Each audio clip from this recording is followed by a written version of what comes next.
my nightmare B&B client. Hi, I'm John McNeil, and this is the Invest Strong Network. Welcome.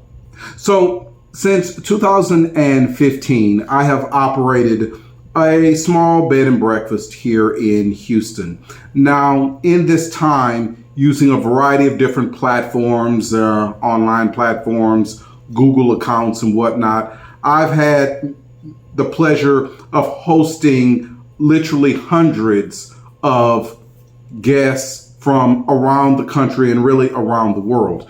The vast majority of them have been just wonderful people. Great meeting them. Wonderful having them at the Art Abbey.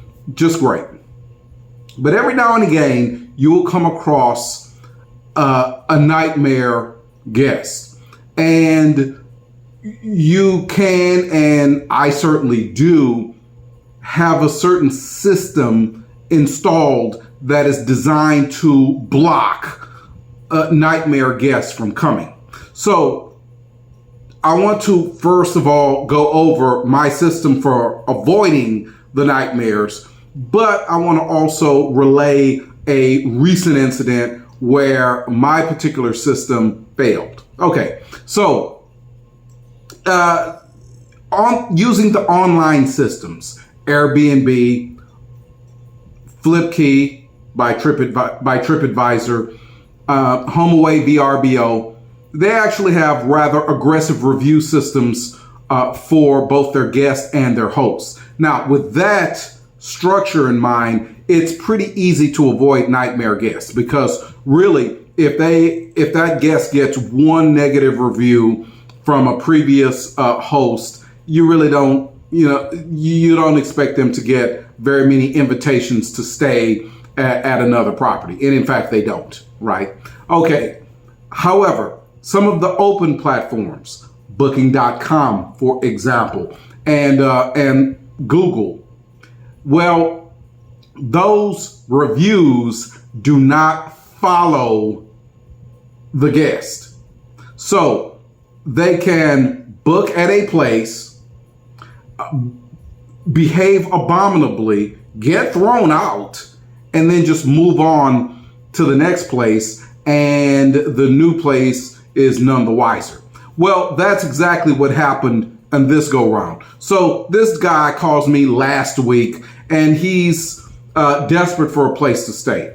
And he said some stuff come up and at the previous place he was staying, and that he had to go, and he saw my place online, my Google account. And so, he decided to give me a call and he'd love to stay. Okay, well, I told him, since he's not going through one of the online platforms, that I would need a photo ID valid. And if he pays in cash, I would be running a background check, right? And so he was taken a bit aback by that and became rather hesitant. But he eventually complied. He came. Now, once he got here, I was kind of shocked because he didn't tell me that he had some really serious medical issues. First of all, he was over 500 pounds. My bathrooms were not installed with special railings and equipment to handle someone of that size, right? And I told him this, but he said that he would be able to manage and that I shouldn't worry about it and this and that. Okay, fine. So I show him to his room, and then he informs me, of the many medical conditions he has. Well, one of the medical conditions he has is urinary incontinence, because you see, when he has to use the bathroom at night, because of his massive girth, he can't make it to the bathroom, and so he'll frequently end up soiling the bed. Well, now, fortunately, I have my mattresses all wrapped, encased in a plastic envelope. However, for an additional bit of protection, I went out and I bought a shower curtain to put over the top mattress, just to be sure, right? Now, he turned around and ended up soiling the bed in night one. Now, he had a He had only a one-night reservation initially, but I told him I could launder the linen, the bed linen, and in fact, I would even launder his personal clothes, and I did such. And then from then on, I would give him a disposable sheet that he could use as a cover, and that he would have to sleep on the mattress with the shower curtain lining. Okay. He wanted to extend for 3 more days. I was a little hesitant there, but, I agreed to the extension, right? The 3-day extension. All right. Now, then he comes down into common area downstairs. Now, I have a sofa, a love seat, dining table, kitchen, everything for access to my guests. He comes downstairs, sits on the sofa and falls asleep. Now, mind you, he's already told me and showed me that he has urinary incontinence, especially when he sleeps, right? So I awakened him and I encouraged him to go upstairs if he wanted to sleep. I could help him up the stairs if he needed me to, right? He said, no, this is another little medical issue he has where he just falls asleep at a stroke, but he'll be fine. All right. So a few hours later, he moves to the love seat, which is adjacent to the sofa, falls asleep again. So I again addressed him. This time became a bit more insistent. You're going to have to go upstairs. The common area is not for people to be sleeping in the sofa or the love seat or anywhere else, right? The bedrooms are for sleeping. So he apologizes. Okay, but stays downstairs. All right. Well, actually, I had some business to attend to. So I went out. Came back several hours later. In fact, by this point, it was past 11:30 p.m. Now, remember, he came downstairs at around 12:45 p.m. So he's been downstairs for almost over 11 hours at this point in common area. Okay, so I come in for my event, and he's now at the dining room table asleep, right? Now, for the third time, I chastened him that the common area is not for sleeping. It is for whatever you need to do. The dining room table is for eating. The kitchen is for food preparation. The washroom is for laundering clothes. The bedrooms are for sleeping. And if he needed assistance to go upstairs, I could help him do that, right?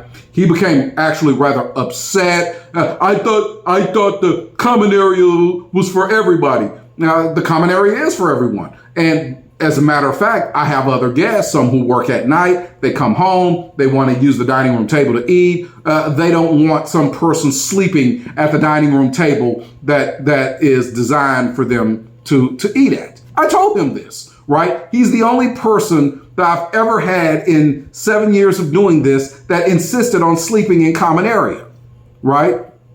So he gets really angry and all out of sorts about me asking him to go upstairs and go to his room to sleep, right?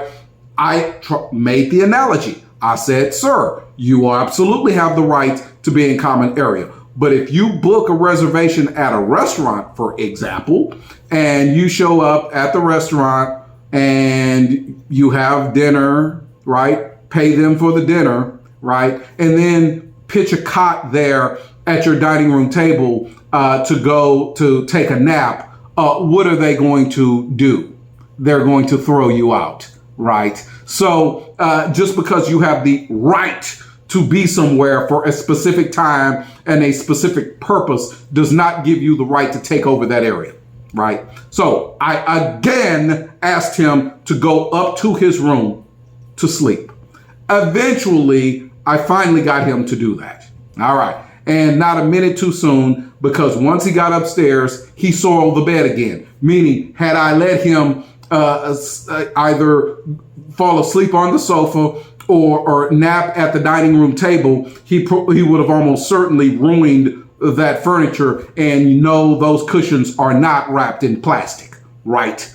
All right, so there's that. I extended his stay, but I told him that he was going to have to follow the house rules. And there are no ifs, ands, buts about it. You're going to have to follow the house rules if you want to stay. If you don't want to follow the house rules, I will refund you for your last 2 nights and you can go, right? Well, he insisted that he would follow the rules. Okay, fine, right? And in fact, to his credit, he was pretty straight up for the last 2 days. Now, I received a reservation on the booking.com system for Sunday, the 4th of September. Now, with that, by contract, I have to receive the booking.com person. And so I told him, I said, hey, on Sunday, I'm receiving another guest for this room, which means that you're going to have to depart. And he says, well, I want to reserve for the rest of September. I said, I'm sorry, you have not paid for the rest of September. And this booking.com reservation, I have to take that reservation. I have to accommodate him by contract, right? And so he goes, well, when this guy goes, will I be able to come back? I said, well, we'll see. You're right. I mean, if I don't receive any other reservations after he departs, and if he elects not to extend, I'll see what we can do. And I was actually quite honest with that, right?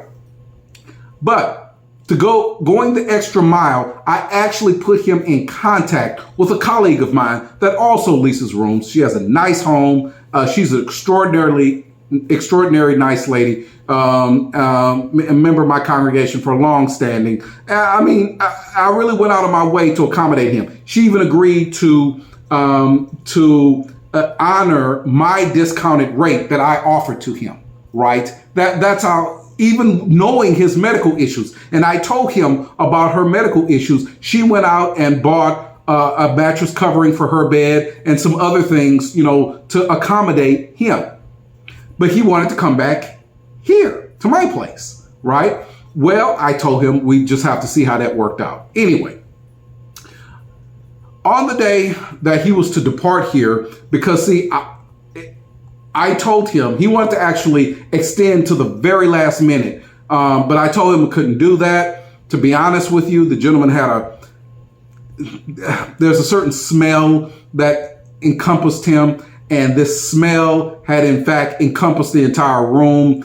And even some of my other guests had mentioned, in fact, one other guest mentioned that she almost threw up when she walked down the hallway and took a whiff, Anyway, I won't go into it. But anyway, it would take at least a full day for me to turn over that room to receive the new guest, right? So he had to go on Saturday, not wait until Sunday. All right. So she comes to pick him up on Saturday evening. He acts a fool with her, right? She's providing transportation free, and he's acting a fool with her, right?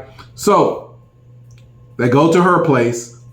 I spend 12 hours laundering everything, cleaning everything, top to bottom, scrub down everything.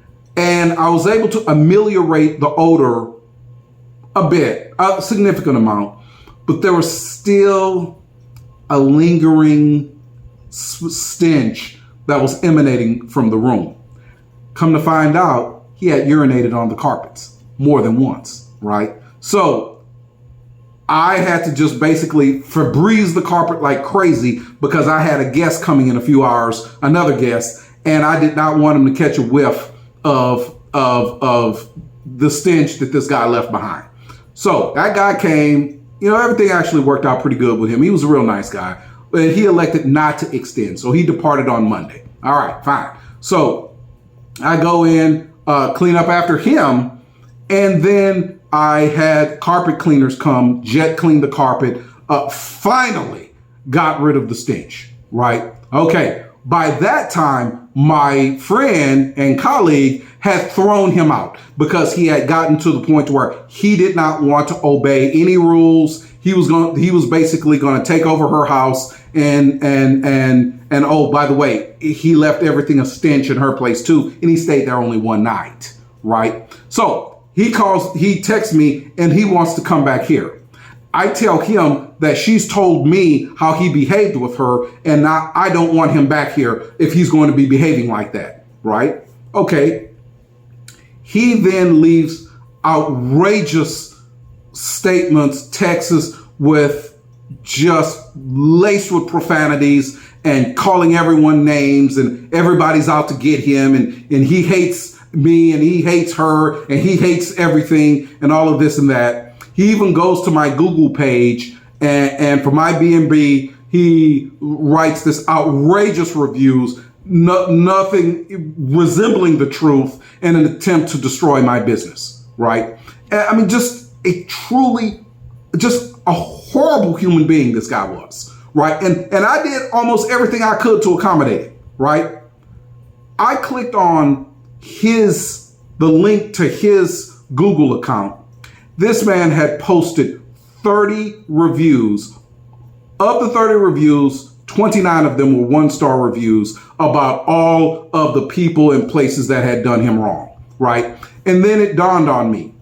He had been using the Google review system to extort free rooms and free board and free food from various restaurants and hotels. He would basically tell them that if he didn't get his way, he was going to leave a nasty review. And for many of these small businesses, small B&Bs, small hotels, family-run restaurants, this would have a very deleterious effect on their business, right? And this is what he did to me. Now, I'm not all that worried about it because, in fact, on the Google system, his one-star review knocked my Google stars from 4.9 out of 5 down to 4.8 out of 5. So that's really not that big of a difference for me. I'm still in the top tier excellent range, for them. But still, it irks me that he would do something like this. And see, this is the kind of crap that happens with some parasite clients that you might get as a small business owner, especially a small B&B or restaurant. This is the kind of stuff that you may have to deal with. Almost certainly, at some point, you're going to have to deal with this, right? And so I just, I contacted Google and I asked them to take it down because he used a false name in his Google account. He included completely outrageous and completely false and misleading information in an attempt to sully my business. My friend does not have a Google page, so she kind of gets off scot-free, but I do, and we'll see what they do, right? I hope that they'll take it down. If not, then I'll try to write a rebuttal to it to explain everything. But a hassle, because I just want this guy out of my life. But you just, if you are interested in leasing rooms, operating a B&B, just be made aware there are people out there like this. Be careful. All right.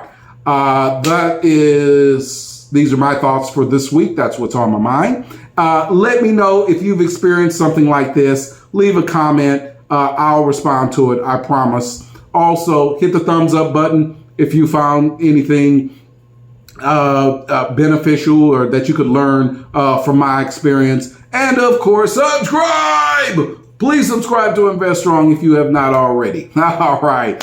Thank you so much, friends, and good blessings.